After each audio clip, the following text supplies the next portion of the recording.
ठीक है, सारे कोर्सेज अपन ने दूसरी शीट इंसर्ट करके इस पर सारे कोर्स टाइप कर दिए। अब टाइप करने के बाद अपन ने एक बार फिर से कंट्रोल एस कर दिया, और कंट्रोल एस करने के बाद अब अपन पहुंचे हैं अपनी डेटाबेस वाली शीट पे। ठीक है, यहाँ आ गए। अब मेरा कहना यह है कि ये जो कोर्स वाला कॉलम है, इसमें जो वैल्यू आ रही है अभी डायरेक्ट टाइपेबल आ रही है करंट की शीट पे से ही। अब मुझे इस शीट से डेटा लेकर के आना है इस वाली शीट पे, यानी कोर्स से डेटा कहाँ लाना है, डेटाबेस में लाना। तो पूरा इसी कॉलम में है अपने को, तो इस कॉलम को पूरा सिलेक्ट करो, control shift down arrow down arrow. ठीक है, तो ये पूरा यहाँ तक सिलेक्शन हो जाएगा। इसके बाद आपको क्या करना है, तो अब जाना है डेटा मेन्यू में, यहाँ से डेटा वैलिडेशन में, और फिर से एक बार डेटा वैलिडेशन को क्लिक कर देना।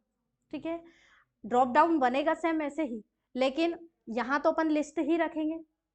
नीचे जो वैल्यू टाइप कर रहे हैं, यहाँ टाइप ना करते हुए इसमें रेफरेंस दे देंगे दूसरी वाली शीट का। तो दूसरी वाली शीट का रेफरेंस कैसे दें, तो रेफरेंस देने के लिए ये जो सोर्स लिखा है इसके आगे एक रेड मार्क आ रहा है, इस पे आपको क्लिक करना है।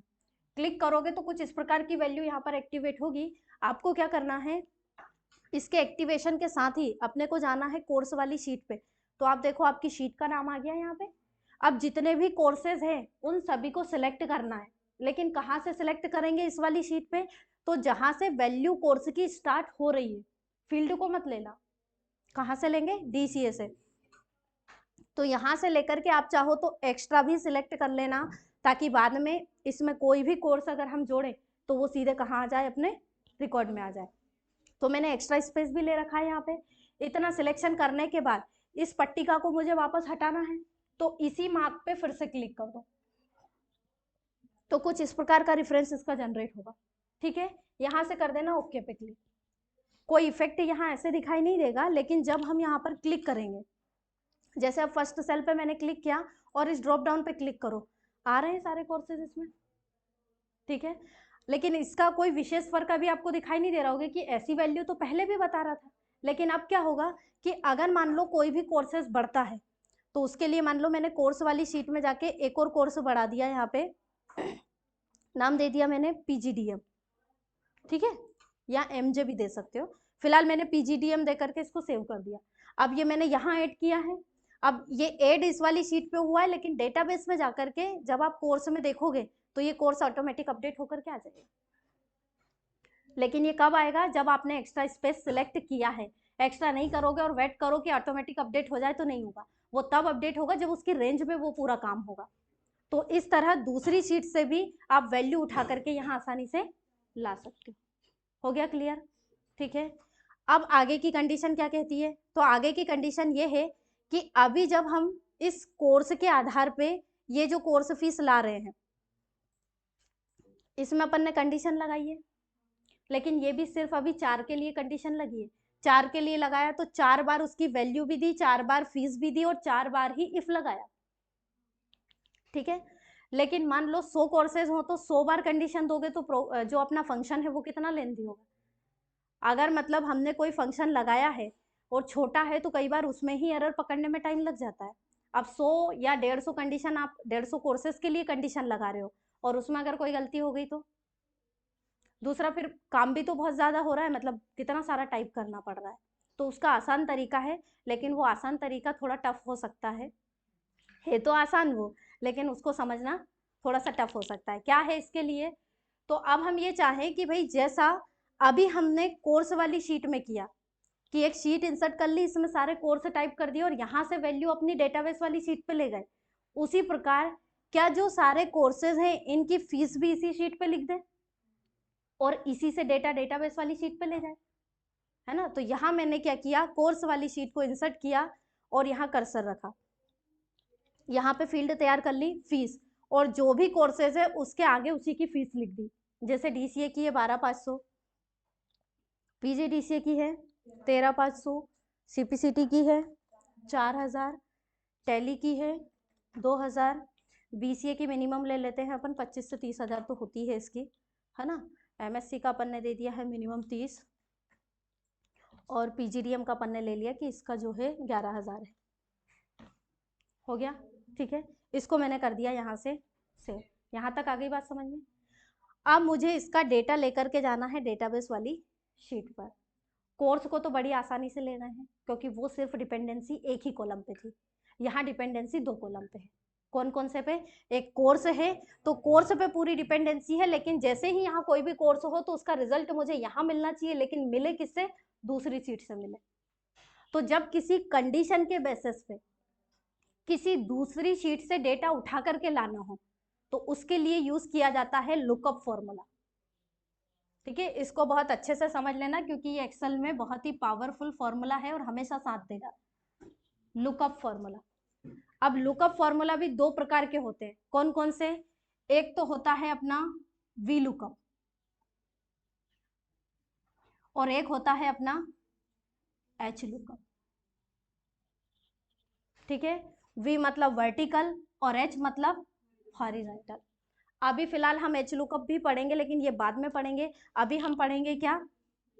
V lookup. ये वर्टिकल चलता है, ये हॉरिजेंटल चलता है, यानी ये कॉलम के बेसिस पे चलेगा और ये किसके बेसिस पे चलेगा? रो के बेसिस पे। आप सीधे सीधे ऐसे याद रखना।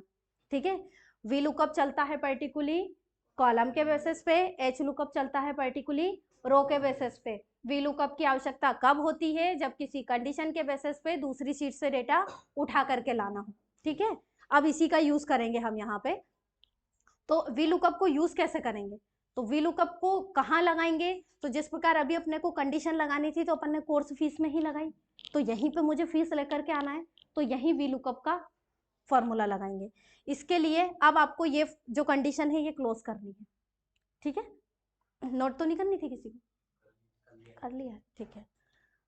अब देखो यहाँ पर अपन फॉर्मूला लगाएंगे तो यहाँ लगाओ इक्वल और स्टार्ट करेंगे किसको? वी लुकअप को।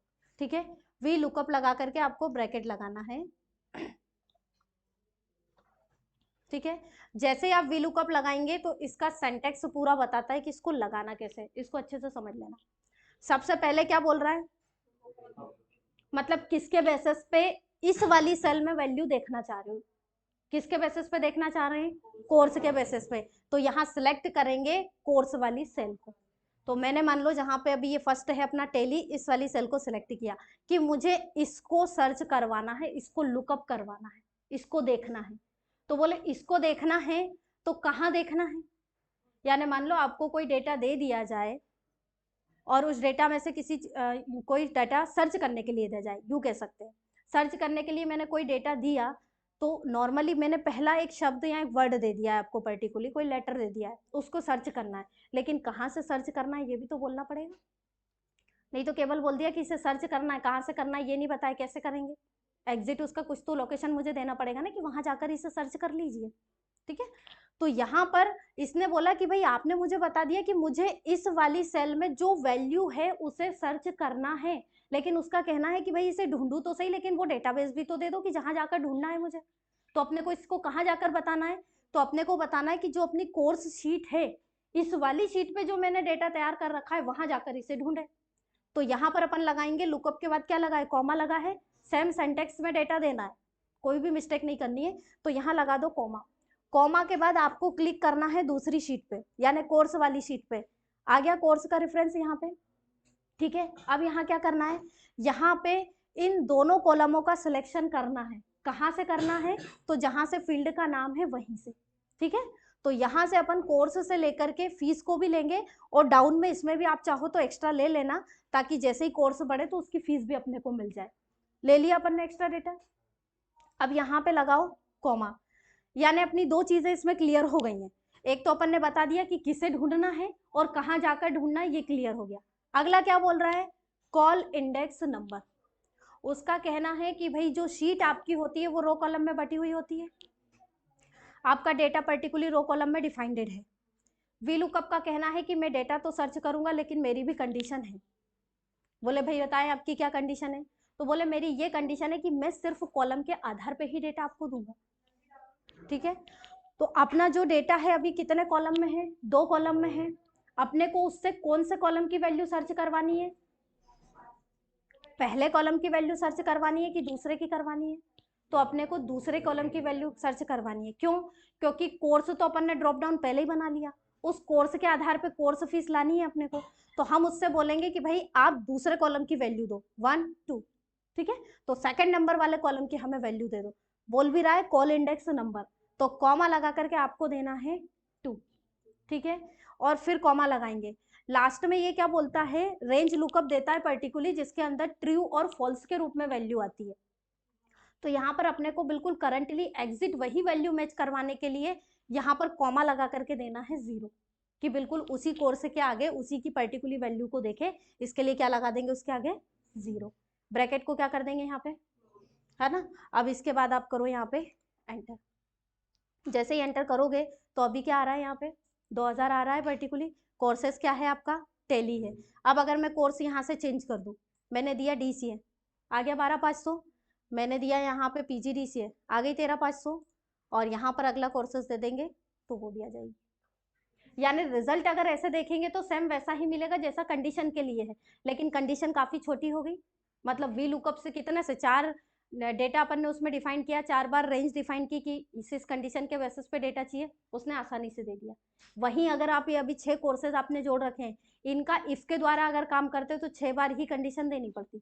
तो वो ज़्यादा आसान है कि ये ज़्यादा आसान है, ये ज़्यादा आसान है, बस अगर हम उसे सही तरीके से करते हैं, ठीक है।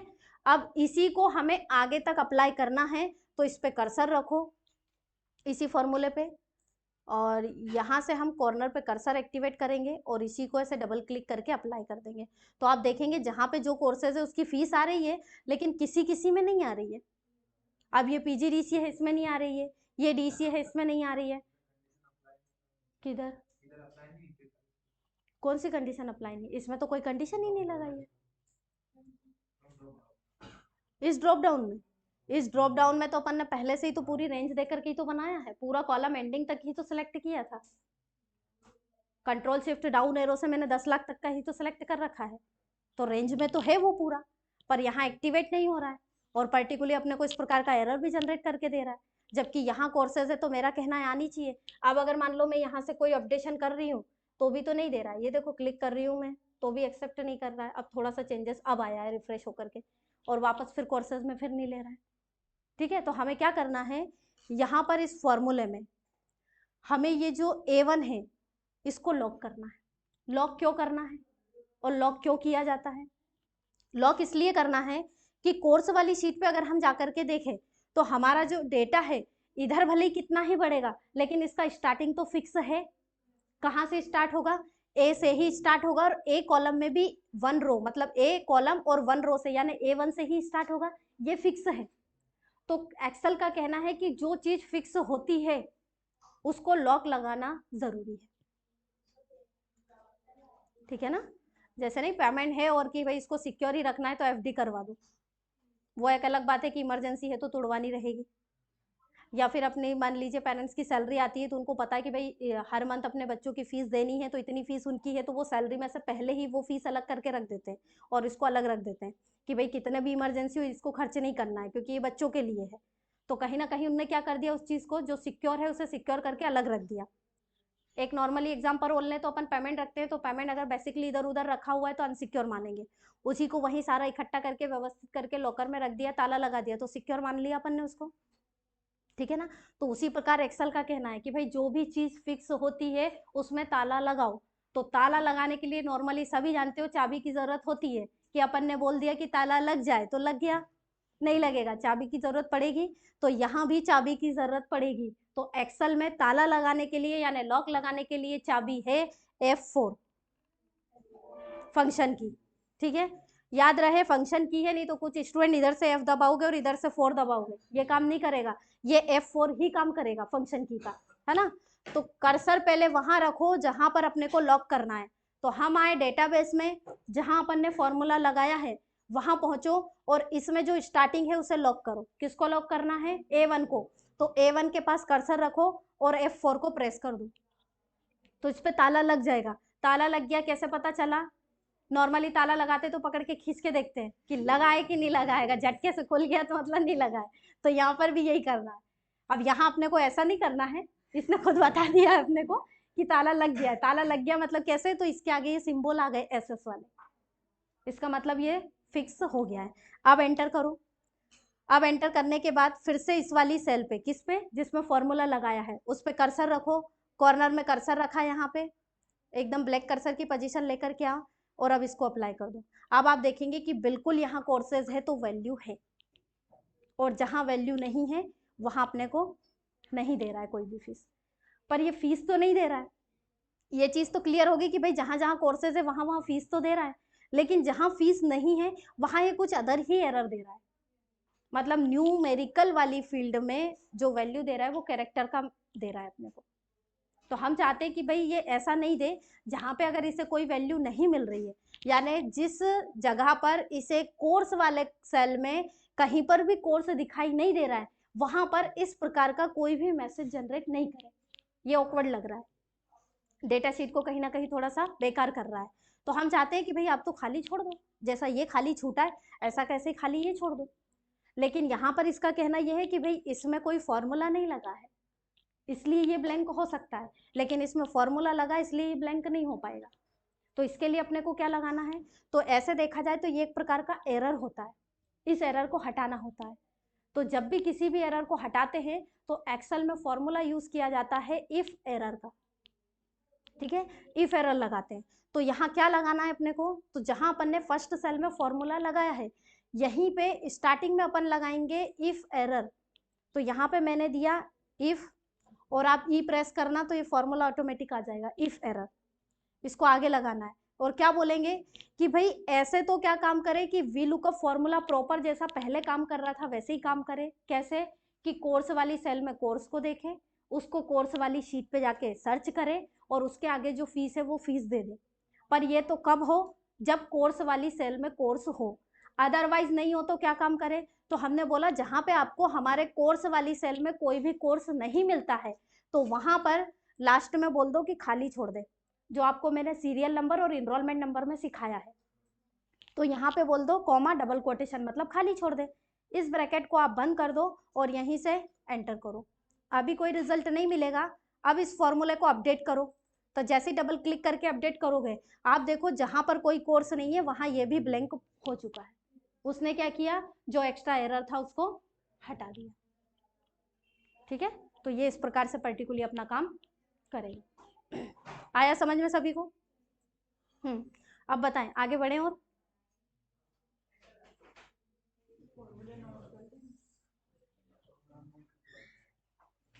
करवा दे क्या आगे और?